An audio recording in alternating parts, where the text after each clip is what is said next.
যেমনটা দেখছিলাম শেষ মুহূর্তে আরও একবার গোল হজম আর এতেই ড্রয়ের হতাশা। হামজা চৌধুরীর এমন পারফরমেন্সের পরও এই ফল তাই মেনে নিতে পারছেন না ভক্তরা। তবে আশা ছাড়তে নারাজ সমর্থকদের বিশ্বাস, ভারত ম্যাচে জয় নিয়ে মাঠ ছাড়বে জামাল ভুঁইয়ার দল।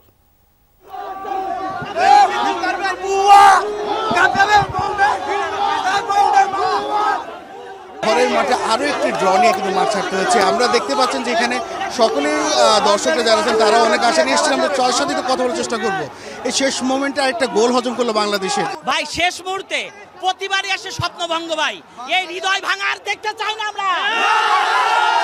আমরা বলতে চাই এই খেলাটার জন্য গোলকিপারকে আমরা জিকোতে চাই, জিকো জিকো জিকো জিকো।